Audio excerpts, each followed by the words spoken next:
Go to healingarts.me, visit the Herbal Apothecary shop, and we'll have all your psoriasis-friendly herbs.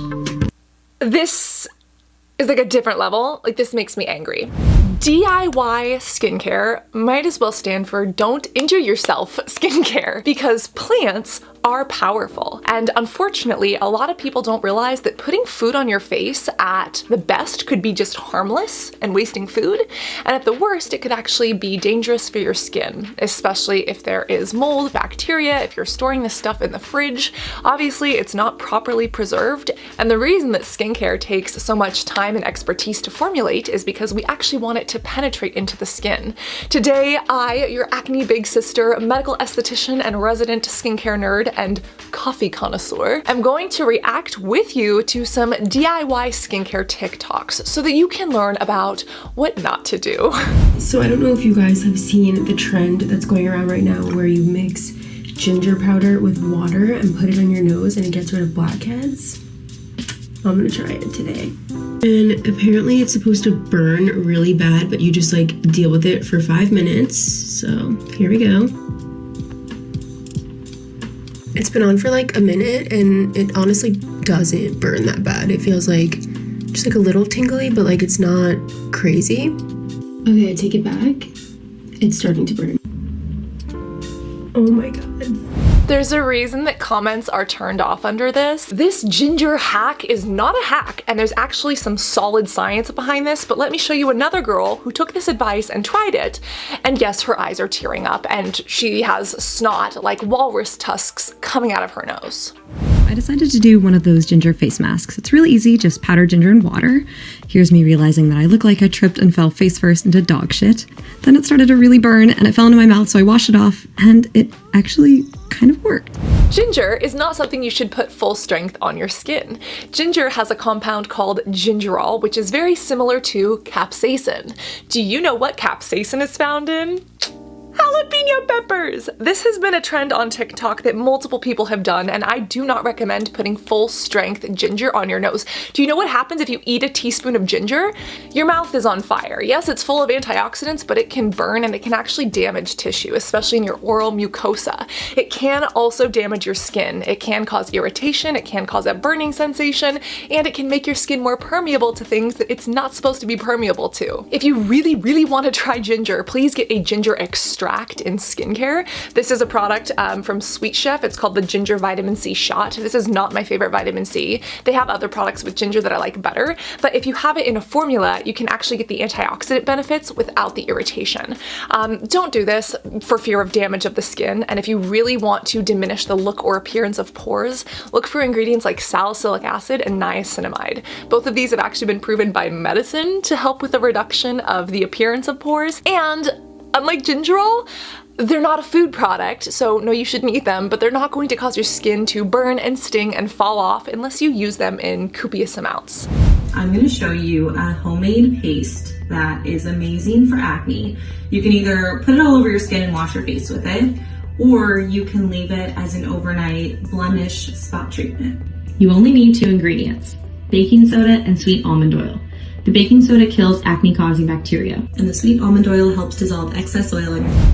There's a reason she doesn't show it to us on her skin. Baking soda is very basic or alkaline. If we look at the pH scale, the potential hydrogen scale, our skin likes to hang out at around a 5.5, and our skin actually likes to stay in an acidic environment. And the reason why is because this, along with our skin's acid mantle, stops bacteria and pathogens from invading our skin.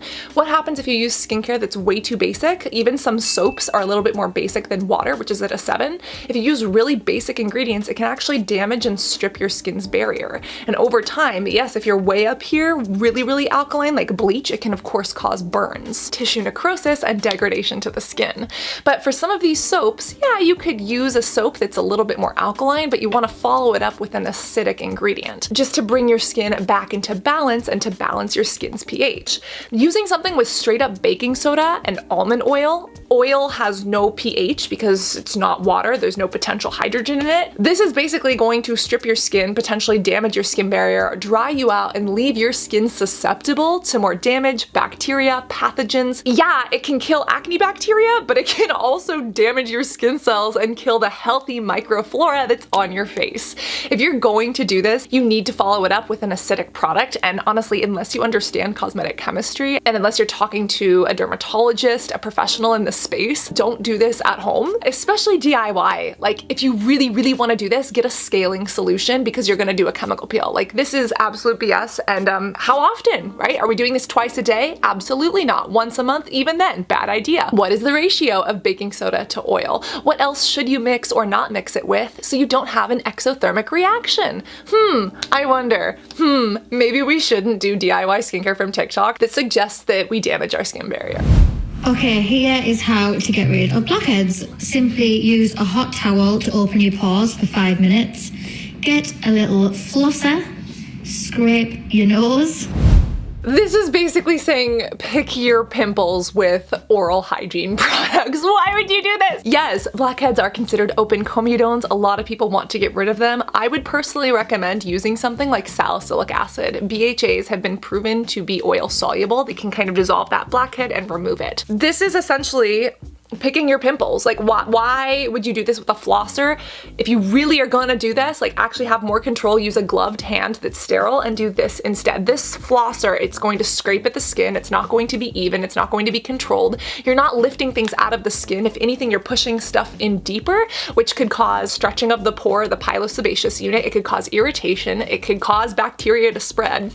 Don't do it. There are actually lifting tools that have like an ultrasound or ultrasonic vibration. You can actually use those to lift blackheads out of the skin. I would recommend that over the flosser. Use some chemical exfoliants. Make sure that you clean your face properly. Don't pick your pimples, and please don't use oral hygiene products to pick your pimples either.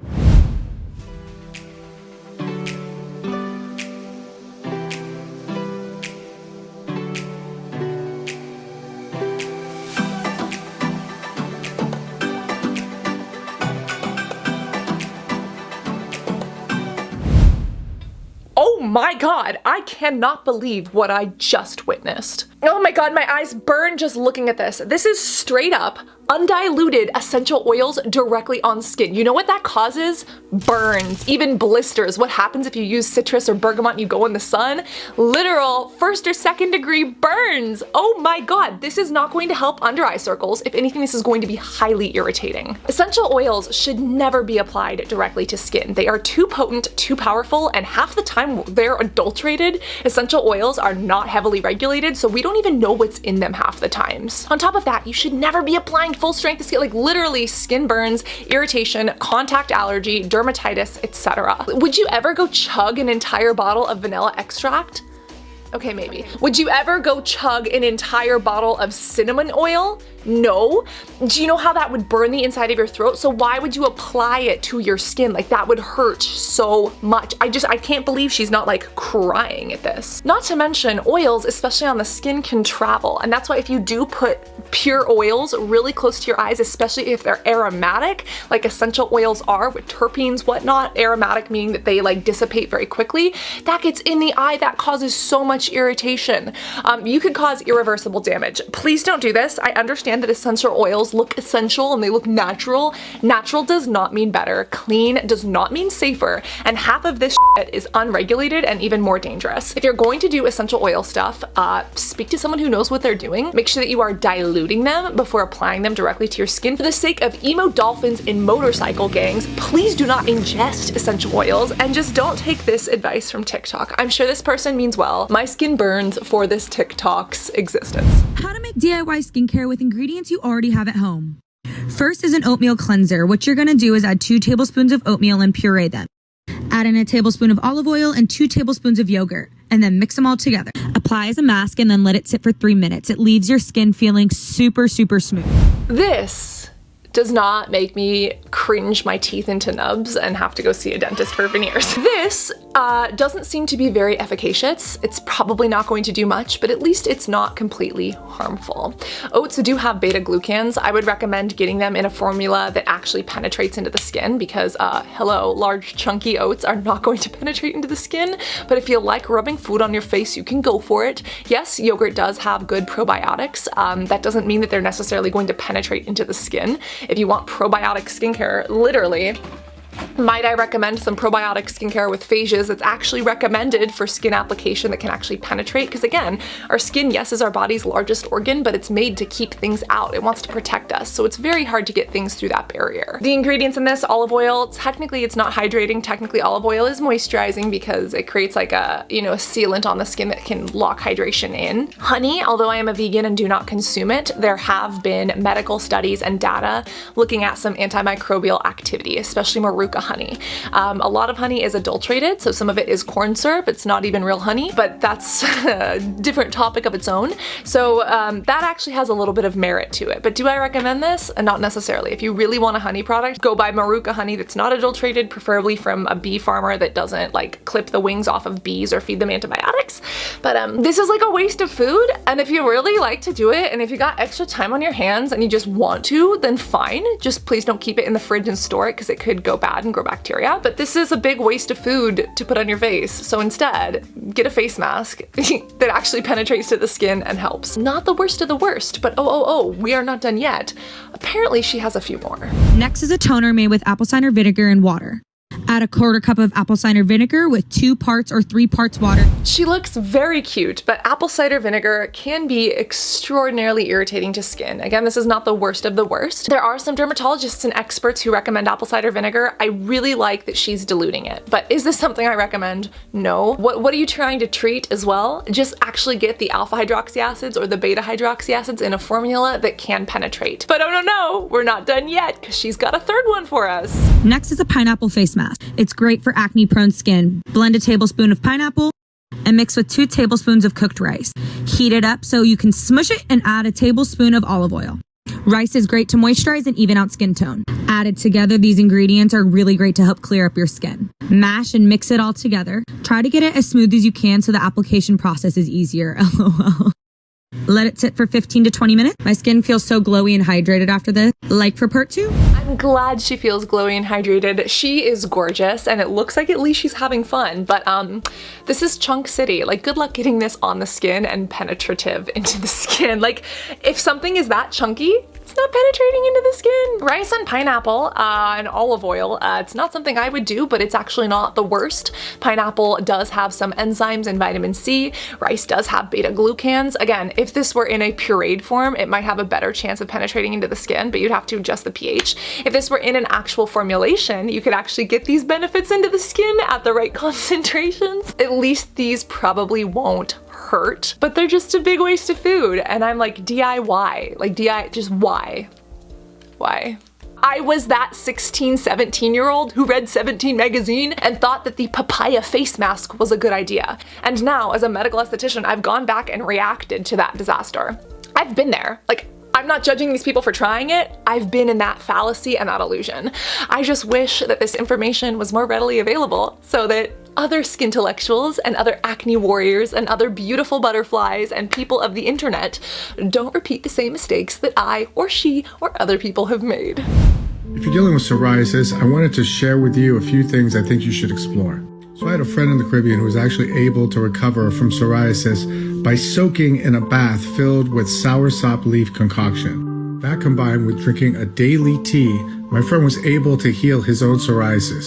Here's a medical journal from 1892 that talks about the benefits of sarsaparilla root for psoriasis. Another, if you're struggling with chronic psoriasis and you're not sure what to do, I highly recommend that you start eating a plant-based diet and then explore some of these natural herb and remedies that may benefit you and your skin. Go to healingarts.me, visit the Herbal Apothecary shop, and we'll have all your psoriasis-friendly herbs.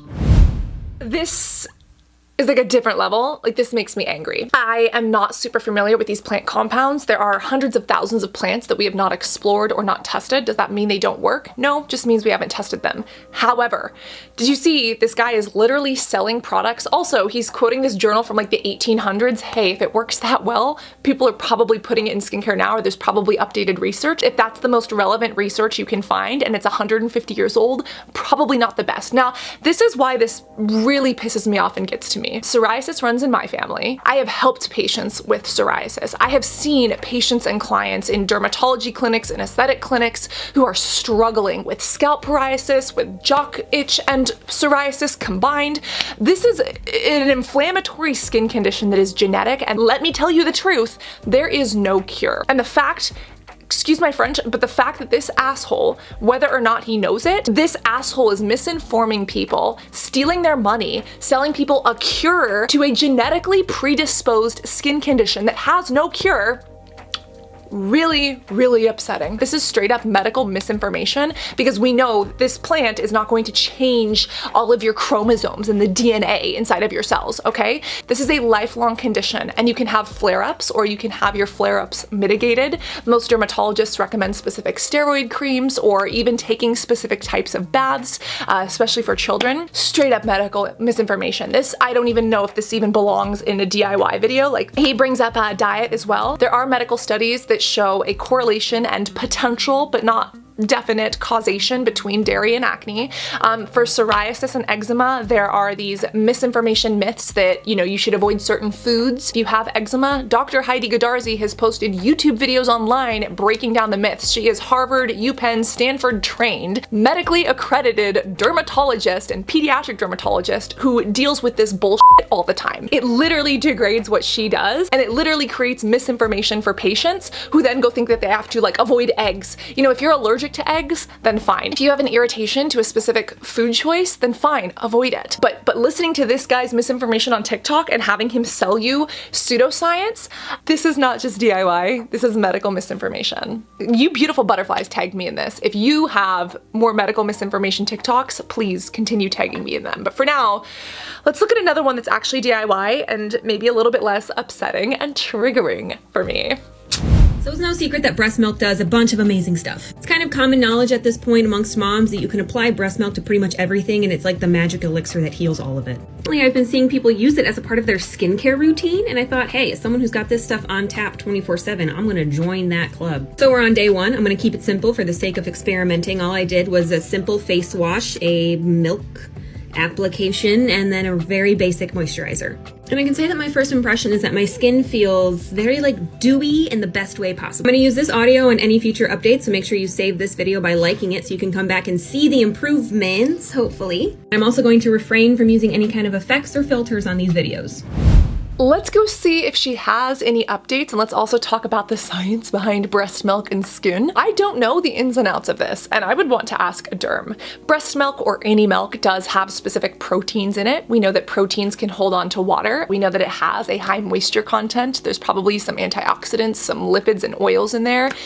Could potentially be beneficial. I would hope that it's sterilized. You know, it is something that comes from your own body, which is better, whereas if you took yo titty juice and you gave it to someone else, they could have a reaction, an autoimmune reaction. Like, that could be really bad because the body sees it as a foreign substance. But I mean, if it's your own breast milk and if you're doing it in the privacy of your home and you got it on tap 24/7, I don't know. I would want to ask a derm about this. Sounds kind of like weird, but we do know that breast milk and breastfeeding is one of the best things you can do for a child and their immunity. It's really important to breastfeed children if you are able to, but I actually don't know about this one. I'm gonna call some of my derm friends because I really don't know about this. Let's see if there's an update. In the couple weeks that I've started, my blemishes and acne hasn't disappeared completely. But I also know that the majority of breakouts that I get are hormonal based on where they are in my face and what time of the month I get them. So I'm not really sure breast milk is gonna like cure that. And I will admit that I am not very good about leaving my blemishes alone. I tend to make them angry. But what I have noticed is that even if I do pick them, they heal really fast. My skin is holding moisture much better than it ever has in the past. And I think the overall tone of my skin in terms of redness is getting a lot better. I like that she's honest. This is anecdotal, so obviously what works for her is not necessarily going to work for others. I don't have breast milk, and I'm definitely not going to take someone else's breast milk and put it on my face anytime soon.